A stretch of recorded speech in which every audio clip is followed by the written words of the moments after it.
Okay, so this is my final project. I have to make a Tic Tac Toe game, and here it is.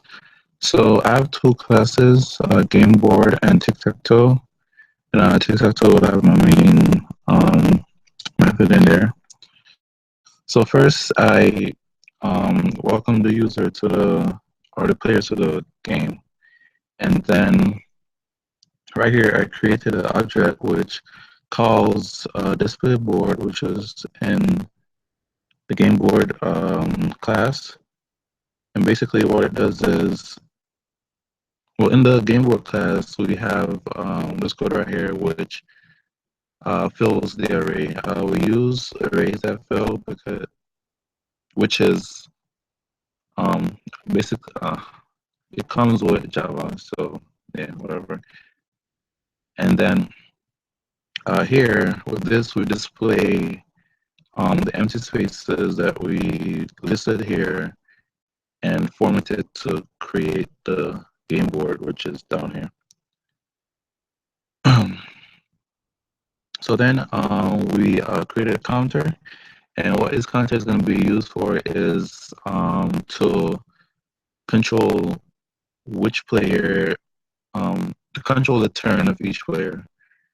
So when it's odds, will be player X or O. When it's evens, it'll be player X or O.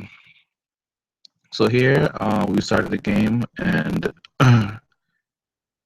what it's saying is while the game is active, we're going, and the counter is what's the word? What's the word?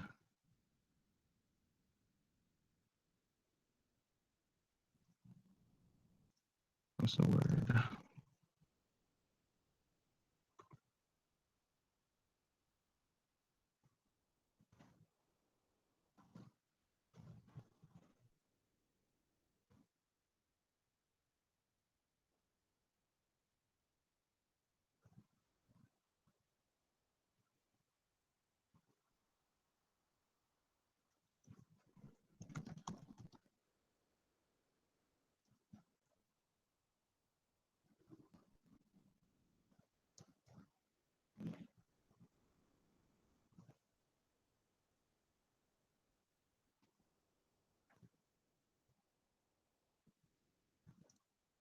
So, yeah, so here, so while the game is active and the counter is less than 10, we're going to find the modulus of counter, and if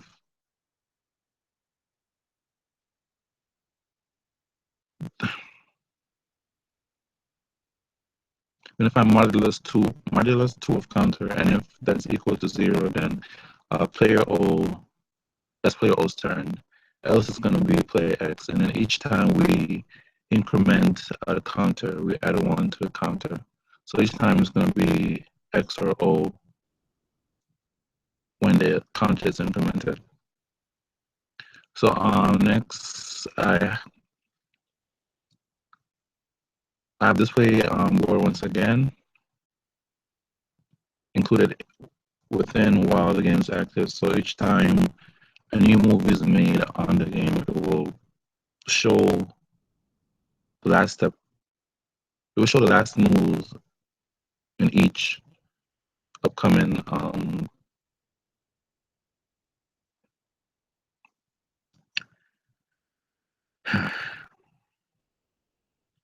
okay. We have display board within the while loop because each time it is printed, it will have the last move displayed within that game.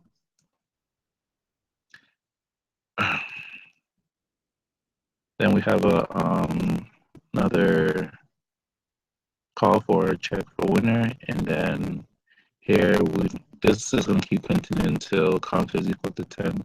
Once it's 10, there are no more moves because there are only 9 places, and then we'll print stalemate.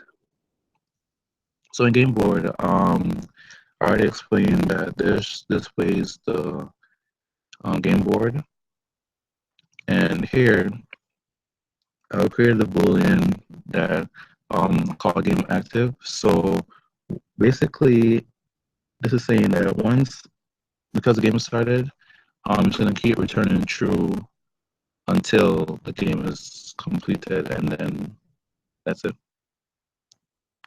So here, we ask the players to play the game, if you enter the row and column that you want to put your chart in. So it's going to be X, or where you want to put your sign or your symbol in. So here, so that's what all this code is for. So basically, we're going to ask the player to enter a row and enter a column for the spot that they want to put their letter in, X or O in, um, while the move that you're making is valid. And then that move will then, whatever they enter will then go in that spot -1. Since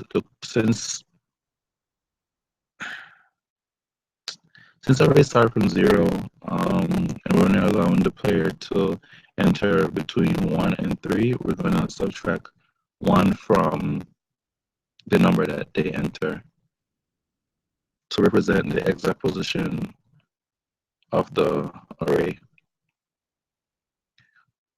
Here, we have the check for winner method. Basically, what it's going to do is go through each row. With this one right here, it's going to go through each row.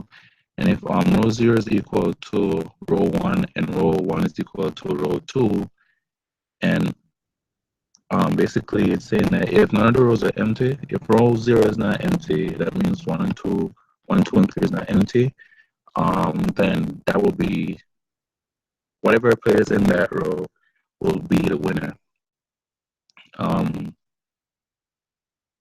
And then game ongoing will then be false, which will end game active. Here we do the same, but it's checking each column. And then here, it's for the diagonal. So, 0, 0, 1, 1, and 2, 2, if those are equal and it's not an empty space, then that's a winner. And then starting from the opposite end, same thing. Here, we need to control whether or not the player is making a valid move. So if they enter a row that's more than 3 and less than 3, and the column that's more than 3 and less than 1. I'm sorry, if they enter a row that's more than 3 and a row that's less than 1, and column that's more than 3 and a row that's less than 1, and if the row that or if that spot that they're entering their player in, if it's not empty, it's gonna return true, which is saying that that move is not valid. If that returns true, we're going to print out that position is already taken.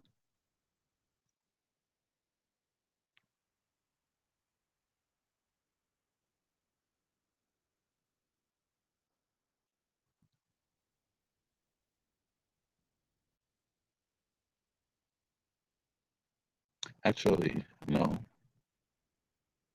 We just have to make sure that they're within that row, and if that row is not taken, then we could. Okay. Here, we have to control where the player puts their pieces, X or O's, and if it's outside of the game board, so that's whether or not if the run column is less than 1 and if the run column is more than 3, then it won't be a valid move. And if the row isn't empty or the location isn't empty, it won't be a valid move. And then here we define what we consider as empty. Basically, if the row has a empty space in it, like right here, then the row is empty. If not, we're going to tell them that a position is already taken and it's false. Here, yeah. Then we have then I have the mate move. What it's saying is once the player decides that they are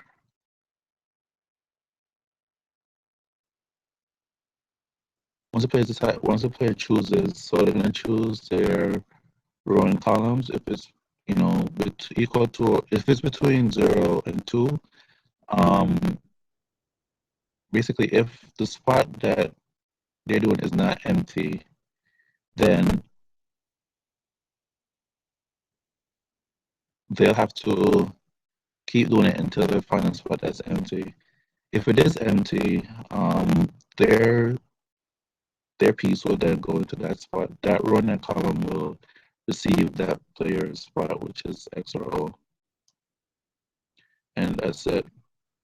So to show how the game works, so player X gets to go first, and it's asking me for a row. I'll do row 2 and column 2. For O, I'll do row 1 and column 3. Asking for X again. Row 1, row in column 2. Asking for O, row 3,